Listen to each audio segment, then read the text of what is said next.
Welcome to another GFA on the ball. Today we're joined by our competitions officer, Mr. Bruce Swan, who will be giving us some insight as to what is going on competition-wise with football in GFA. Bruce, thank you so much for joining us. Well, thanks for having me here this morning. Okay, and how are you doing today? I'm good. Okay. We just finished our club championship, which was really wonderful. First competition back since after COVID-19. Just give us a rundown how that tournament went down. Well, it was great going back to the field and playing football. Again, we had semi-finals, 2 games semi-finals to play off, and then we had the finals and third place. That went well with all our protocols in place, of course, to manage the spread of COVID here. So that was really good, a good start to football. Okay. Talk about the protocol. That's something that we have to adapt to now. The protocols now, a whole different set of things we have to do to ensure that the players are safe and we the staff are safe as well. Rolling out the protocol is, how was that? How did the teams receive it, and how did the administrative staff receive that? Well, definitely on arrival we had a number of things in place like temperature checks, hand sanitizer, most wearing masks. The players with masks on the bench, and we also had the sanitization on the bench. One person responsible for distributing water. We had a few challenges, but it was very minimal. What we did, we had someone responsible for ensuring that we adhere to the protocol, so they would be walking around the stadium to ensure that the protocols are met, and they give a report and we improve from game to game. Okay. We are now going into another tournament, that is the Pure Grenada Cup. How do you see that rolling off? Well, that has its challenges as well, but we had a meeting with the teams yesterday, and the same protocols will be in place. We have to work with Ministry of Health. They have said that they're going to want to do some quick rapid tests with the players and management before they go off. So we'll have to definitely work with them on that. And it's for everybody in the sport to remain safe during COVID, and also it gives the government a platform to ensure that they can go back to mass crowds and so forth, given that football is played without masks. Okay. Fans, from the GFA Club Championship, fans have been asking to come to look at the game. Would that be happening for the Pure Grenada Cup? Well, Pure Grenada Cup has been approved for 50 fans. Mega Force Promotion is contracted to do the Pure Grenada Cup, and 50 fans. They are looking at some point in the future if they can get more, if everything goes well, and we do not have any active cases here, continue not to have active cases. So they're hoping that that number improve. GFA has a lot of competitions on the table. I know you've been working diligently putting in some dates to roll out some tournaments. Tell me what is on the agenda this time, and how do you see these games coming off? Well, definitely we have the games that were postponed, the tournaments that were postponed. So we have our national U15 sponsored by Sandals to resume. So this will resume somewhere the week of the 29th of September with the fixtures.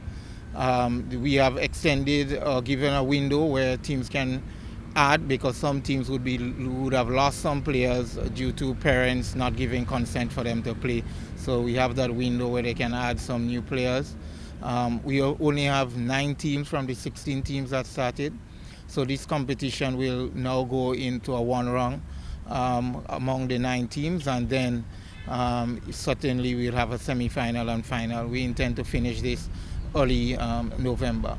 We also have the Women League. We have sent out correspondence to the different teams involved to confirm that they're going to participate in the continuation. So we're waiting for the response to see how this goes. That's about it for the competitions. We spoke about the Pure Grenada Cup. So those 3 competitions definitely we would finish off the year 2019-2020. Going into 2020-2021 season, GFA registration for the seniors are on. We have several male competition on the calendar. To start this year, we're going to start with our GFA Cup, which will have a group stage and then a knockout stage. And we want to start this on the 24th of October and conclude somewhere on the 19th of December. We have the under 19 competition that's going to start early November and conclude before exams next year. So we have been tailoring our competitions to get the best of our players, to ensure our players are playing over a longer period, and this is critical to the players' development. I realized with the U15 that there's a decline in the number of teams participating. Is there any particular reason for that? Well, we started with about 19 teams, and we have 16 teams this year. And it's just a matter of refocusing. We are seeing the benefit of the tournament, how a number of young players are being able to move on to senior team. We could have seen I can't recall the name, but the youth that received the best youth player for the GFA Club Championship. Shamaine from St. John Sports. He would have played under 15 and come through and now playing at age 16, doing a marvelous job as a starter with St. John Sports. We have seen a number of players from different clubs coming through to our youth program, and they come through our under 15 program. And the clubs, how are they? Are they taking heed to the dates for the registration? Are they being on time with registration, or we still have this problem where there's still lackadaisical and no holding back? Well, I must say things have improved with in terms of registration. So Friday is the deadline. We have a few clubs that would have submitted the competitions they would be participating in for 2020-2021. Our struggle is with registration in FIFA Connect, and teams have up to the 25th of October to ensure all the players are registered and submitted. And they must submit the players before the first game, and that will be 2 days before the first game. So the 25th is the deadline, that's the shut-off, but players must be registered in FIFA Connect, so they have to submit the ID and a picture to the management. And if you're a minor, you need to get a consent form signed by your parents or guardian that gives you permission to play for the club. So with those things, the club would not register you into our internet system, and then they would select the players from that just for the competition. Speaking of the FIFA Connect, I know that's something that you've been clamoring for a very long time now. You even had your assistant going around and assisting the clubs with that.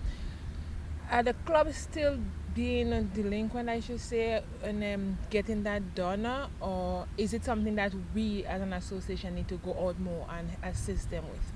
Well, we are willing to go out once they reach out for help. On Sunday, I was with Shamrock helping the lady that's registering the players. She had some challenges, so we walked through that. Limoy has been working with clubs. Not Stars now is doing a marvelous job. They have mastered the system. We did some work with Queen's Park as well. So we are here to help. That's what we are here for, to help.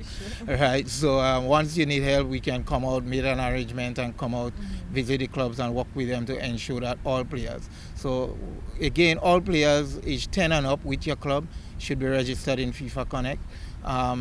Last year was the first sort of trial run. This year there will be no exception. If your player is not registered in FIFA Connect, they cannot register for the competition. Okay, so thank you very much, Mr. Swan. Is there anything that I left out for you to ask that you would like to add? Well, I don't think we leave out anything. We speak about all competitions, but definitely we are working on improving the girls' football competition. We are teaming up. We are working together with some point persons in the parishes to establish clubs specifically for women football, and the Women League and the U15 tournament for girls would be the focus for them to start 2021 January. Okay, thank you very much, Mr. Swan. There you have it, viewers. Another episode of On the Ball with GFA.